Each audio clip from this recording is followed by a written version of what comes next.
Note that this channel broadcasts messages from a range of messengers. Please take every word before the Lord for confirmation. Hey guys, it's early morning and I haven't even dressed properly yet, so you're going to just enjoy this picture while I chat.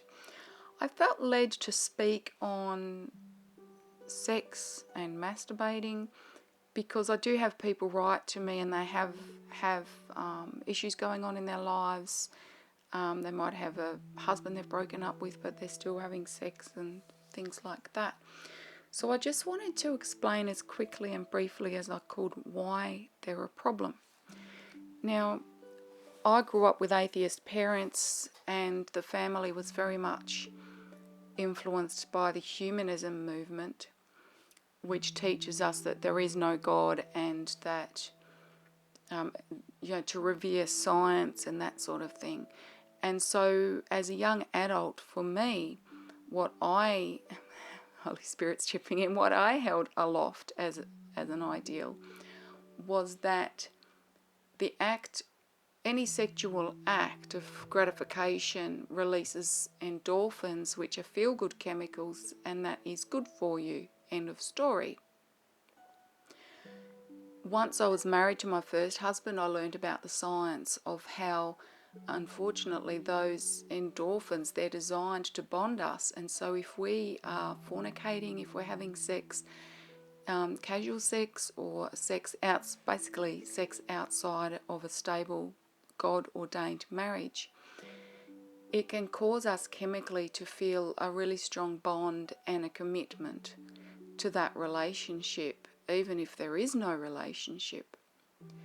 And that can really wreak havoc with our obedience to God.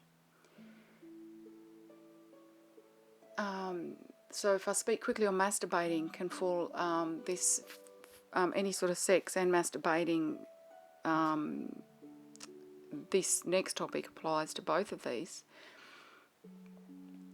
Because there's this release of endorphins through sexual gratification, it's addictive. Our body wants more and more of it. And the more we do it, the more, excuse my voice please, the more our body and brain is wired up to want more, and more things will trigger us to want it to a stronger degree.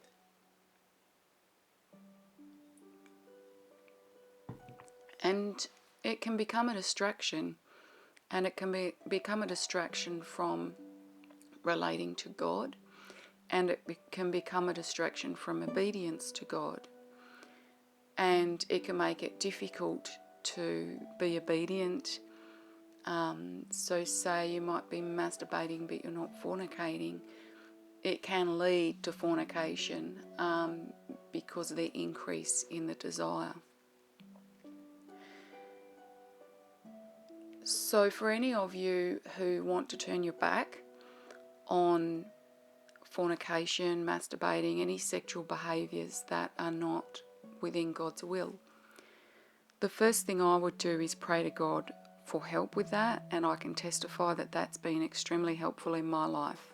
I've seen very fast turnarounds simply by asking God to help me. You can give him permission, if you like, release, because we have free will, you see, and if you want God to override that, you need to give him permission. And so you can pray to God and say, God, I release you to take full control over my feelings, who I have feelings for, the strength of the feelings, what sort of feelings. And he will do that. And also just know that whenever you feel an urge to do something of a sexual nature, or even to start thinking down those lines, every time that you resist the urge, you are reversing that wiring. And so over a period of time, you will be less inclined to go in that direction, and you will find it easier to resist the temptation. When we steer clear of sexual behaviours outside of a God-ordained marriage, we give God a lot more opportunity for us to stay pure, So for a start, we don't open the door for unplanned pregnancies, for marriage to the wrong person, for people who might take advantage of a situation. So I don't want to roll in the ashes or go too far down this path, but it is quite possible for a person to secretly spike drinks, meals, even slip a pill under a woman's tongue. And it can happen with both genders, but classically it's male perpetrator. So I'll speak on that. And thereby render the woman unconscious and her children and or herself vulnerable to being raped, abused, etc.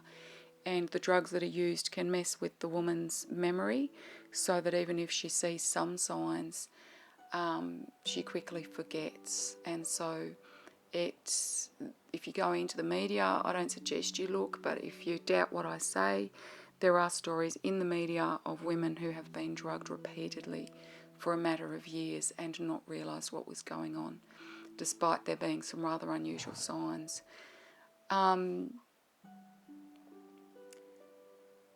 So it really is best if we can steer clear of these behaviours. Don't give them a foothold at all.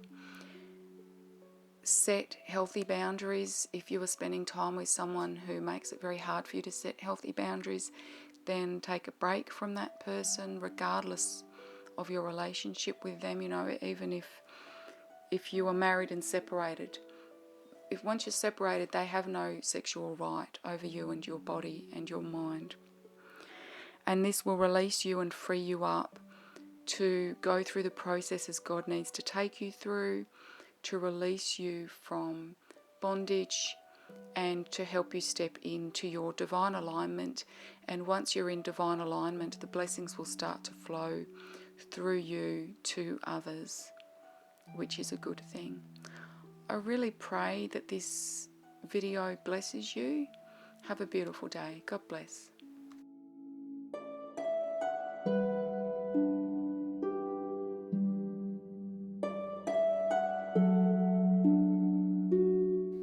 Holy Father, I thank you for placing this video before those you intend to receive it. Financial support is welcome and donations can be made by selecting the link in the details box below this video.